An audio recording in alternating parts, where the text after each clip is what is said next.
Olá, tudo bom?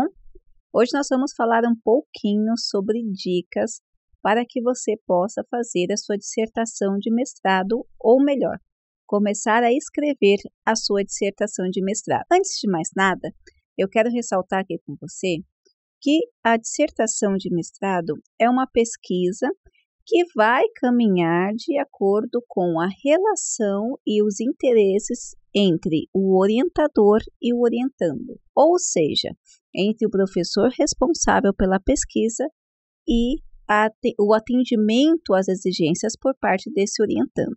Então, muitas vezes, as pessoas ficam nervosas querendo adiantar a dissertação de mestrado porque querem terminar logo o curso, porque querem continuar às vezes o trabalho que foi realizado na graduação, ou têm algumas percepções pessoais de pesquisa e querem caminhar um pouco mais sozinho e atropelar os processos. Essa é a primeira coisa que eu diria para você não fazer, porque existem processos para a execução da dissertação e você deve respeitá-los. Então não adianta você desenvolver o material, mesmo que seja robusto, se ele não estabelece as regras mínimas, se ele não atende às exigências que o professor está esperando, ou ainda se ele não tem essa troca interativa entre o professor e o aluno, pois afinal de contas, para que o aluno possa defender, ou melhor, qualificar e depois defender, vai precisar que o professor assine, e não tem como fazer isso caso não atenda às exigências. Então, a primeira coisa que eu aconselho, antes de começar a pensar e escrever, entrar em contato com seu orientador ou com a sua orientadora, ajustando um projeto, idealizando o material. Quais seriam os problemas, quais seriam os objetivos, quais seriam as metodologias. Então, a primeira coisa é fazer essa reunião com o seu orientador ou com a sua orientadora para que vocês estabeleçam uma dinâmica de trabalho. Não existe uma dinâmica de trabalho que caiba para todos os orientadores. Na verdade, o que nós fazemos é lhe proporcionar reconhecimento de cenários para que, através desse reconhecimento, você tenha uma estratégia de como vai lidar com o seu orientador.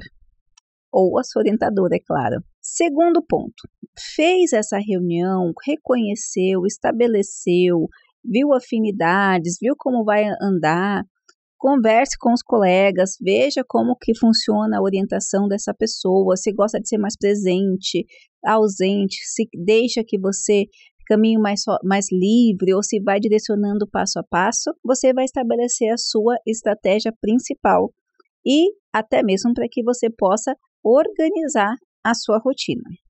Aí vem o segundo ponto que eu vou colocar aqui para você.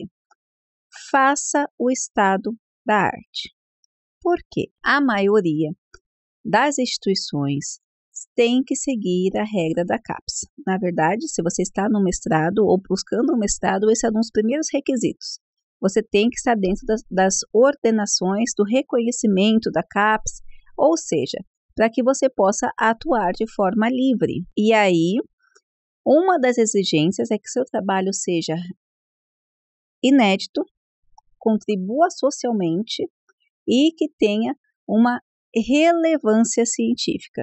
São 3 aspectos que muitos autores confundem, ficam malucos tentando reinventar a roda, e não é bem assim que funciona. O estado da arte vai fazer com que você tenha reconhecimento dos outros trabalhos que estão sendo executados, dos outros trabalhos que estão sendo realizados, publicados, abordagem que foram utilizados, campo de pesquisa, metodologias, ferramentas, e isso vai fazer com que você não só encontre uma lacuna entre eles, mas que você encontre ferramentas e metodologias, às vezes, que você consegue replicar num outro contexto e vai contribuir de uma outra forma.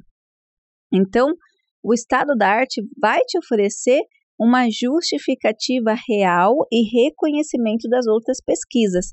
Isso é muito importante, porque é ordenamento da CAPES que os materiais eles venham com essa justificativa de revisão sistemática, onde pesquisou, quem que pesquisou, o que o autor conhece a respeito, até mesmo para falar que o seu trabalho não é mais do mesmo, que o seu trabalho existe porque tem uma razão de ser. Note isso, isso é muito importante. Depois, o que você vai fazer?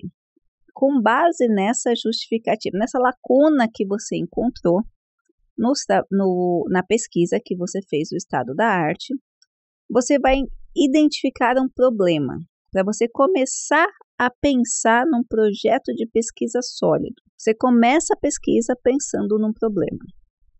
Da onde vai vir esse problema?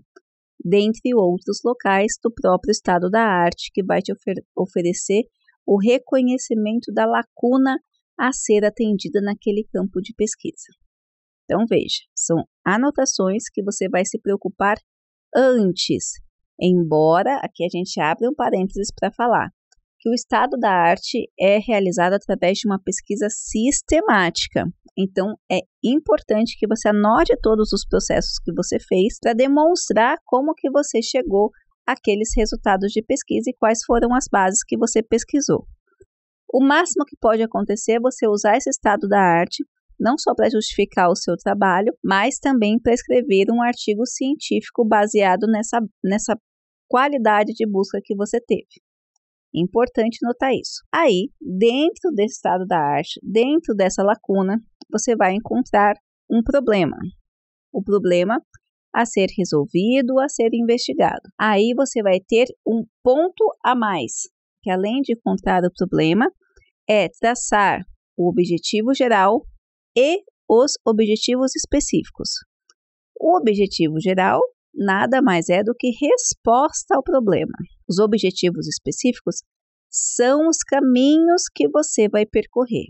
Então, veja que nessa construção, antes de você sentar e escrever a dissertação, existe um passo ou existe uma sequência de passos que vai garantir com que você otimize o seu tempo, otimize a sua dedicação e faça um trabalho que eu costumo falar de redondo, porque o trabalho científico ele tem que receber esse caráter sistêmico, ele tem que receber um caráter de seriedade. Então, você tem justificativa, tem problema, objetivos e em cima disso você vai ver um método. O método que você escolher. Veja, numa dissertação de mestrado é muito fácil você se perder. Você tem que ter clareza em todos os processos até que isso fique tão claro na sua cabeça que você não desdobre por outros caminhos. Porque na pesquisa, se você é um pesquisador empolgado como eu sou, durante o processo que você está coletando o material, você acha muita coisa interessante. Eu acho milhares de coisas interessantes. Eu vou anotando, colocando em pastinha, falando, depois eu volto nesse artigo, e isso é muito comum acontecer. E se você não tiver uma estratégia, você vai se perder. Então, sua estratégia será ter justamente esses aspectos fundamentais muito bem consolidados, ter esses aspectos conceituais muito bem efetivados e claros na sua mente. E aí a metodologia, ela surge de uma clareza aonde você consegue enxergar que aquela metodologia vai responder à sua questão problema. Então, você pensa nisso não durante você está escrevendo a dissertação.